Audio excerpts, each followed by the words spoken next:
Hello everyone! Welcome to my channel and my name is Nina. For today's video, i-share ko sa inyo ang aking everyday makeup look na sobrang affordable at sa lahat mahanap nyo to sa mall, sa Watson, sa grocery. Yon. So without further ado, let's start. Introduction lang sa aking skin tone. I have fair skin tone and I have a dry skin. So, medyo, minsan, hindi naman sobrang nagbabalat or anything yung skin ko. Pero dry na siya compared nung kabataan ko pa. Hindi ko na maalala ko ano yung shade ko sa MAC. Pero, nung recently na nag-check ako sa Maybelline, ang aking shade is in 120. So, okay, tama na yung hanas-hanas. Let's start with the everyday makeup tutorial. Step 1, mag-moisturize tayo ng skin. Ang gagamitin kong moisturizer for today is this one. Jeju Aloe 99% from the Face Shop. Ang gamit ko rin tong pang night routine, kaya sobrang sulit. And this costs around 300 pesos. I think 300 pesos or less pa ata nung binili ko last year. This has 300 ml of the products, kaya ang tagal mong gagamitin. So, konti lang. Hindi ko alam kung kita nyo, siguro mga pea-size lang. Tapos, i-rub siya sa aking malinis na kamay. Just make sure na paghahawak kayo ng face nyo malinis.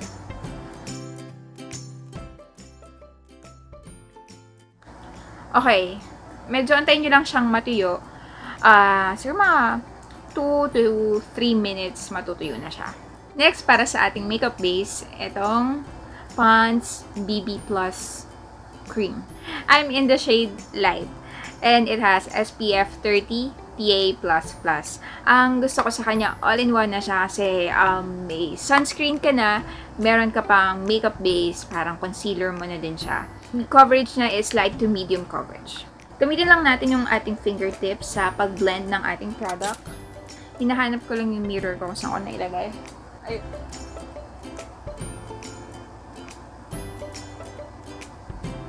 Ginagawa ko pala, kino-concentrate ko lang siya sa aking center areas of my face. Ang gusto ko dito, buildable siya, and at the same time, hindi siya nagkikake. Kahit anong gawin mo.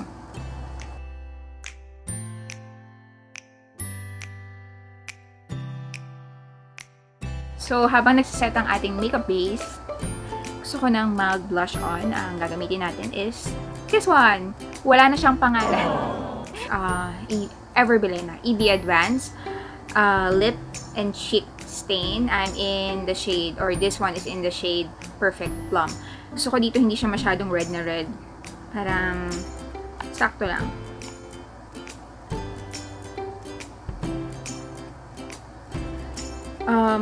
Ito kahit medyo makarami ka ng lagay, hindi ka magmumukhang parang sinampal. Saka hindi siya madaling mag-set. Meaning more time para mag-blend or i-blend. Excuse me. Ayun.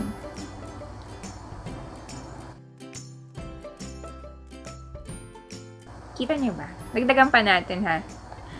Para mas makita niyo yung itsura niya.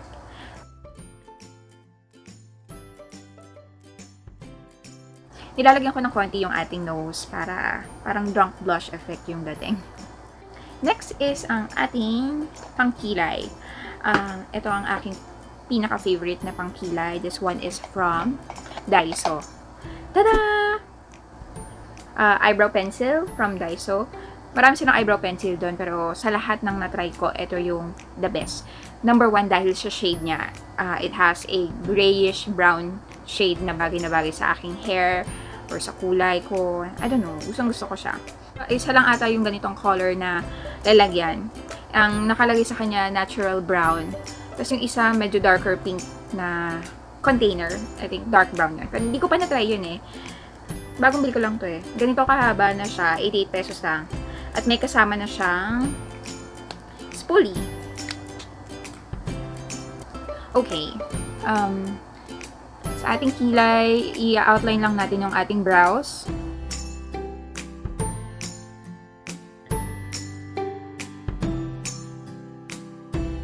Minsan may ginagawa ko para to make sure na pantay sila. Ganito. Share ko sa inyo. Secret lang natin. Ayan.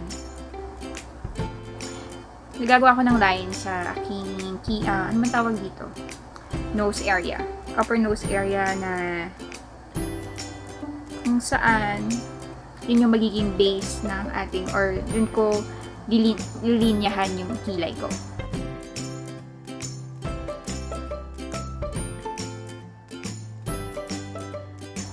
So, burahin na natin ang ating imaginary line kahit hindi tayo nag-imagine. By the way, kailangan nyo pala ng tissue, ha? Kasi puro fingertips yung ginagamit natin. Tutuloy ko na din, diretso na ako sa nose contour using the same eyebrow pencil. O, gulat kayo, no? Secret din yun. Ito na din yung ginagamit kong nose contour. I-drawing nyo yung nose na gusto nyo. Kung gaano gusto nyo manipis na manipis. Pwede nyo diretsuhin.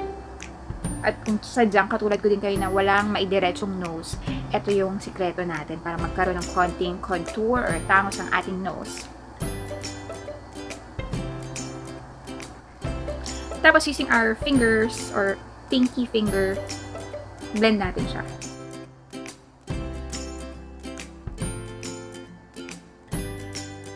Kita nyo ba? Taray, diba? Nagkaroon ng nose bridge agad-agad si ate. Lalagay pa ako ng konting BB cream sa aking nose area. Parang highlighter na din. So yun na yung highlighter ko. Daming ganap nitong BB Plus cream. No? Daming gamit. Sobrang pangos na ng ilong nyo. Ang lipstick natin for today dahil everyday makeup look is this one from Revlon. Revlon Super Lustrous Lipstick in Smoke Peach.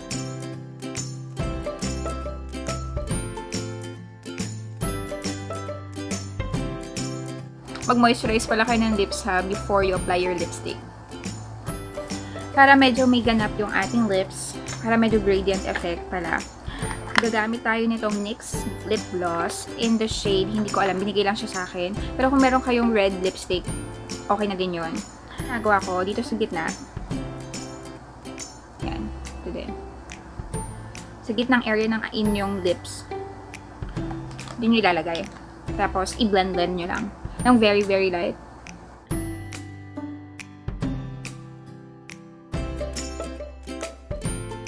Bago pala tayo mag-mascara, papowderan ko muna ang aking area. Kasi madaling magpawis ang aking eyelids at kakalat ang ang ating mascara. Powderan nyo ng konti lang, wala parang. So, powderan nyo. Ang powder pala na ginamit ko is Tone Up Milk powder from Pond's din. May sticker pa siya. So, nayaan ko lang siyang ganyan. Medyo dewy. Kasi mamaya, dry na siya. Okay? Mag-eyelash curler pala muna tayo.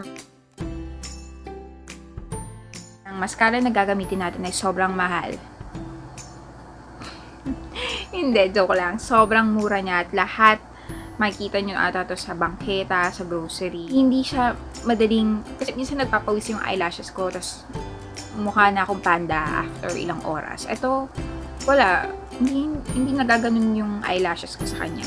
Hindi ko alam kung FDA approved na ba yung Ashley Shine, ha? So, use at your own risk. Okay?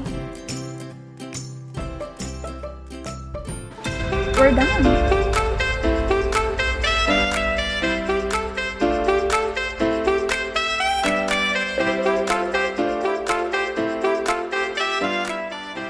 So, sana nag-enjoy kayo sa ating everyday makeup tutorial. At if you have any comments, suggestions, put it at the comment section down below. Hit the like button and the bell button and subscribe button below para ma-notify kayo sa aking next video.